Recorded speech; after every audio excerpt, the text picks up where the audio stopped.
Bismillahirrahmanirrahim. Wa an Abi Sa'id Sa'd bin Malik bin Sinan Al-Khudri radhiyallahu an Nabi Allah sallallahu alaihi wasallam qala kana fi man kana qablakum rajulun qatala 99 nafsa fasala an a'lami ahli al-ard fadulla ala rahibin fa'atahu faqala innahu qatala 99 nafsan fahal lahu min taubatin faqala la faqatalahu fakammala bihi 100 ثم سأل عن أعلم أهل الأرض فدل على رجل عالم فقال إنه قتل 100 نفس فهل له من توبة فقال نعم ومن يحول بينه وبين التوبة انطلق إلى أرض كذا وكذا فإن بها أناسا يعبدون الله تعالى فاعبد الله معهم ولا ترجع إلى أرضك فإنها أرض سوء فانطلق حتى إذا نصف الطريق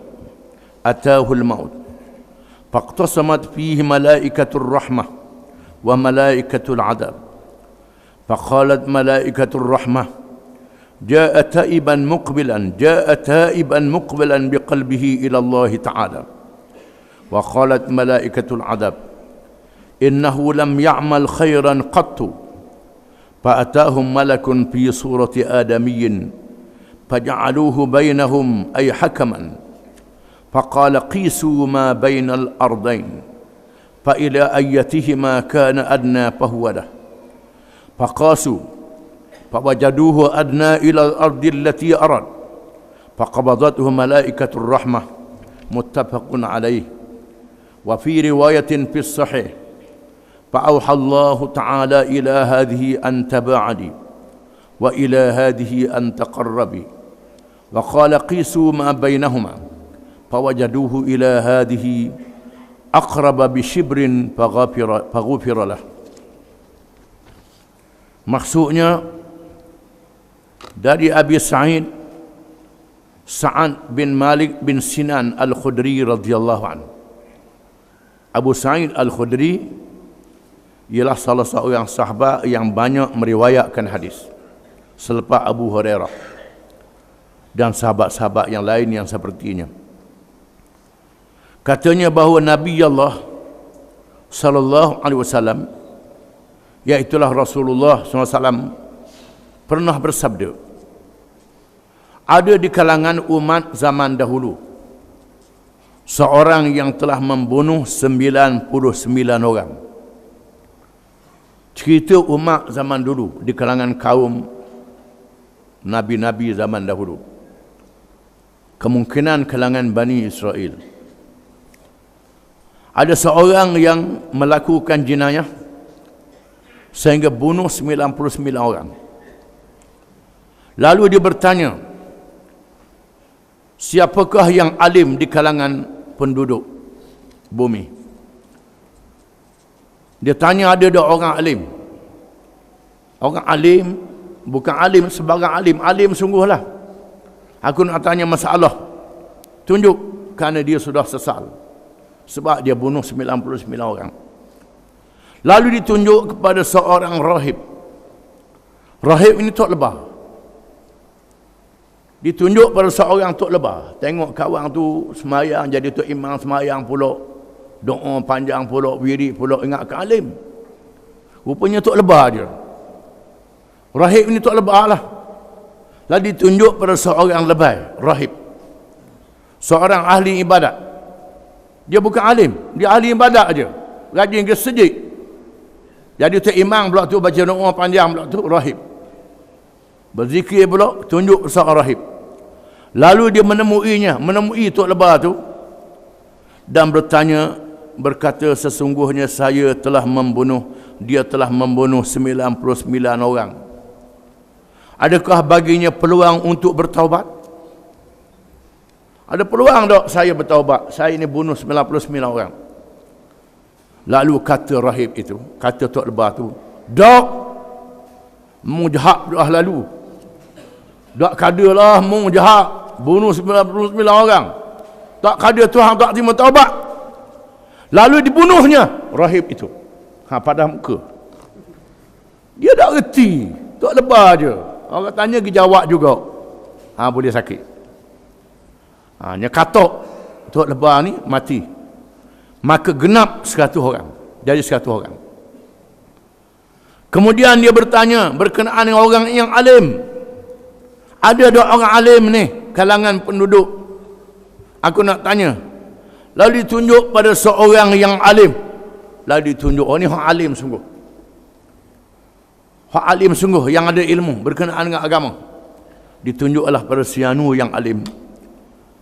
Lalu dia memberitahu bahawa dia telah membunuh 100 orang. Adakah baginya peluang bertaubat? Lalu alim itu berkata, ya. Tak boleh taubat apa-apa. Ya, ini orang alim lah ni. Hak tadi salah orang tanya Tok Lebah. Tengok pakai serban besar pula lilik. Ingat ke alim, rupanya tak ada ilmu. Alim tu kata, ya. Siapa yang menghalang di antaranya dengan bertaubat? Alim tu kata, tak ada yang menghalang antara mu dengan Tuhan. Mu boleh bertaubat kerana mu beriman, percaya pada Tuhan. Percaya pada Tuhan lah dia bertaubat tu. Kalau dia tak bertaubat, dia tak percaya pada Tuhan. Berjumpa dengan orang alim pula. Adakah Tuhan terima taubat? Tuhan terima. Tak ada halangan antara mu dengan Tuhan untuk bertaubat. Orang alim tu kata, aku nasihat kamu pergi ke negeri lain. Jangan duduk sini. Mu jangan duduk sini. Pergi ke negeri lain. Dia diberitahu negeri, tak diberitahu nama negerinya. Di sana ada orang-orang yang beribadat kepada Allah Ta'ala. Beribadatlah kepada Allah bersama dengan mereka. Jangan balik lagi ke negerimu. Ini negeri yang jahat bagimu. Mu pergi ke negeri nu, kawan orang buat ibadat. Jangan balik ke negeri tempat mu ada ni, jadi jahat pula. Kerana kawan-kawan ada jahat. Kadang-kadang bertaubat, ada kawan orang jahat. Disebut dalam satu hadis, masalul jalis as-salih wal jalis as-su kama sali sahibil miski wa kiril haddad. Bandingan orang yang berkawan dengan orang jahat, orang baik, berkawan dengan orang jahat, seperti orang yang duduk berhampiran dengan penjual minyak wangi, minyak atau meski, dan duduk dekat tukang besi. Berkawan dengan orang baik ini macam duduk dekat orang jual minyak atau air wangi. Berkawan dengan orang jahat macam duduk dekat tukang besi. Nabi kata, duduk dekat orang jual minyak atau sama ada membeli minyak atau tu, ataupun dia sapu, boleh je bau. Rasa minyak atau ni bau dari mana? Boleh tupang. Ataupun boleh bau sedap. Ini bandingan kalau kita berkawan dengan orang baik, nama kita jadi baik. Berkawan dengan orang jahat macam duduk dekat tukang besi. Nabi kata, sama ada kena bara api. Tukang besi duduk embuh, guna alat dia nak panah besi tu, bara mengecik, kena baju mu, terbakar dekat pasar. Ataupun mu boleh bau yang busuk.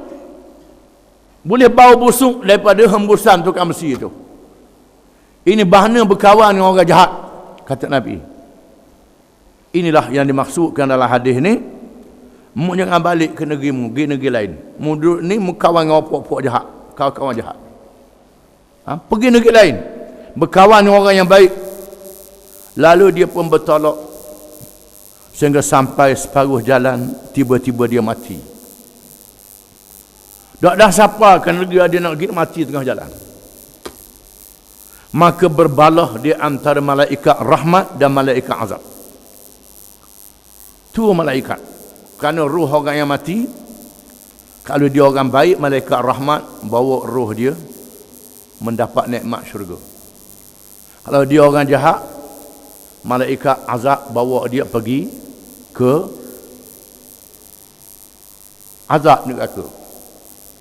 Di sinilah ada hadis menyebut bahawa orang mati ini lepas sembahyang terus dihantar ke kubur. Jangan panjang-panjang doa pula lepas pada tu. Kalau nak baca doa belum pada tu. Nak baca doa belum sembahyang. Nak baca qul huwallah je belum sembahyang. Lepas sembahyang tu terus akad. Ini setengah hadap orang kita lepas sembahyang tu panjang pula baca doa pula macam-macam. Dalam hadis kata lepas sembahyang terus angkat. Sekiranya mayat tu mayat yang baik, dia segera nak pergi ke tempat yang baik. Sekiranya mayat tu mayat yang jahat, tak ada pasal munduk taruh dia di sini, kata Nabi. Biar dia pergi cepat. Ini adalah hadis. Sebaik saja beri salam, angkat mayat itu. Dia segerakan. Malaikat rahmat, malaikat azab berbalah. Kalau ada orang dia duduk panjang, taklah siapa batal sembahyang atau tidak. Dari segi afdalnya, sebaik lepas beri salam angkat mayat itu. Itu yang lebih afdal. Tak ada benda-benda yang lain lagi. Terus bawa ke kubur. Malaikat azab, malaikat rahmat berbalah pasal si mati ini. Kata malaikat rahmat, dia datang dalam keadaan bertaubat. Hatinya menghadap kepada Allah Ta'ala. Malaikat rahmat kata, dia sudah bertaubat. Niat dia kepada Allah Ta'ala, betul dah niat dia nak balik pada Tuhan. Dia sudah bertaubat. Malaikat azab berkata, dia tidak pernah buat amal baik sepanjang hayat. Bunuh orang 100 orang, tak pernah buat baik pun. Tak pernah, tak nak semayang. Berarti semayang pun tak ada siapa, tak ada reti semayang lagi. Dia sudah bertaubat, tak buat amal baik, nak bawa ke syurga macam mana? Kata malaikat azab. Lalu Allah mendatangkan malaikat yang lain dengan rupa seorang manusia. Tuhan utuskan satu malaikat, Tuhan jadikan malaikat berupa manusia, tercakul. Lalu malaikat ini menjadi hakim, menyelesaikan perbalahan di antara malaikat rahmat dan malaikat azab, malaikat Arab. Lalu malaikat yang menjadi hakim itu berkata, ukur di antara dua negeri, ke arah negeri mana lebih dekat, maka disitulah tempat dia. Ukur dekat dengan negeri asal dia jahat ke, dekat dengan negeri hak baik dia nak pergi ni, malaikat tu kata. Lalu mereka mengukur, tiba-tiba didapati dekat dengan negeri yang dia hendak pergi. Lalu malaikat rahmat mengambil rohnya. Mengikut riwayat di dalam hadis yang sahih, Allah Ta'ala mewahyikan kepada bumi. Allah Ta'ala wahyikan kepada bumi, wahai bumi ini, jauhkan kamu. Tuhan jadikan bumi tempat asal dia jauh sikit. Wahai ini, dekatkan. Negeri tempat dia nak tuju, Tuhan jadi dekat. Bila mereka ukur di antara keduanya, mereka dapati lebih dekat dengan negeri yang dia nak pergi sekadar sejengkal saja. Lalu diampunkan baginya. Allah Ta'ala ampun. Hadis ni memberi pengajaran kepada kita bahawa Allah Ta'ala mengampunkan dosa-dosa orang yang beriman, termasuk dosa-dosa yang sangat besar. Bunuh orang, sampai 100 orang bunuh orang. Kalau orang itu bertaubat, diampunkan semua dosanya dengan syarat dia beriman. Sama ada bunuh orang, berzina, makan riba, mencuri, merampok, apa saja dosa yang besar, diampunkan oleh Allah dengan syarat kita beriman. Begitulah juga orang yang kafir masuk Islam. Sebaik saja dia masuk Islam, macam dilahirkan oleh ibu dia semula, dihapuskan semua dosanya. Inilah luahnya pintu taubat yang dibuka oleh Allah Ta'ala.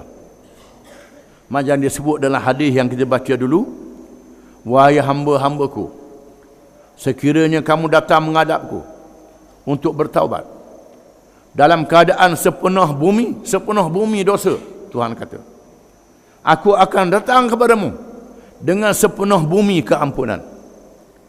Sepenuh bumi keampunan. Diampuni oleh Allah Ta'ala. Dengan syarat kita beriman kepada Allah. Beriman kepada Rahman-Nya. Beriman bahawa Allah mengampunkan dosa. Masalah kita rasa takut, rasa gerun, rasa malu, itu bab yang lain.